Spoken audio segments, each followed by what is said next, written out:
il est important de mettre les bons mots en français sur des notions mathématiques. Le résultat d'une addition s'appelle une somme. Exemple, A égale 3,2 plus 7 est une somme dont les termes sont 3,2 et 7.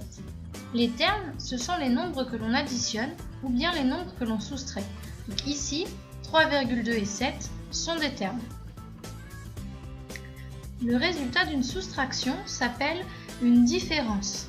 Exemple, B égale 10 moins 4,5 est la différence de 10 et 4,5. On pourrait rajouter également que 10 et 4,5 sont les termes de cette différence.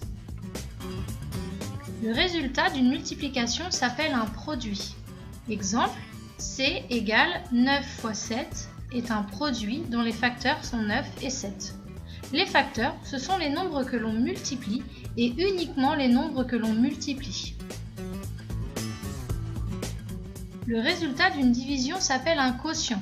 Exemple, D égale 18 divisé par 3 est le quotient de 18 par 3. Nous nous intéressons ici au calcul de quotient. Il y a plusieurs manières de les écrire, soit avec le symbole divisé, avec les deux points, soit avec le symbole de la fraction. La première écriture avec les deux points, vous savez normalement déjà faire. Rappelez-vous qu'on doit commencer ici par calculer les parenthèses, puis ensuite la division. Mais par quoi faut-il commencer pour les deux autres ? Il faut savoir que le trait de fraction situé juste à côté du égal nous indique la dernière opération à effectuer, c'est-à-dire ici la dernière division.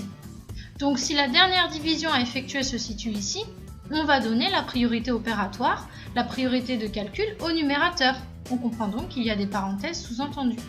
Réécrivons ce calcul en utilisant l'autre symbole divisé, les deux petits points. B égale, entre parenthèses, 17 plus 4 divisé par 10. Priorité aux parenthèses, donc 21 divisé par 10, B égale 2,1. On s'intéresse alors aux fractions qui sont superposées les unes sur les autres. Est-ce que je dois commencer par 16 divisé par 8 ou 8 divisé par 2? À nouveau, le trait de fraction, situé juste à côté du égal, nous indique la dernière division à effectuer. On va donc donner la priorité opératoire au dénominateur. Donc pour faire ce calcul, je commence par réécrire 16 et le trait de fraction situé à côté du égal, et j'effectue la division de 8 par 2, qui me donne 4.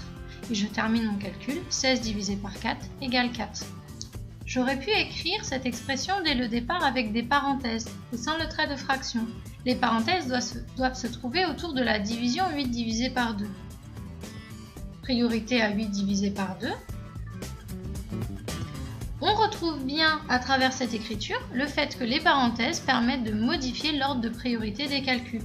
Car sans ces parenthèses, on aurait calculé de gauche à droite et on aurait donc d'abord effectué 16 divisé par 8. Voici la règle numéro 6. Dans une expression contenant des écritures fractionnaires, il faut considérer que le numérateur et le dénominateur sont entre parenthèses.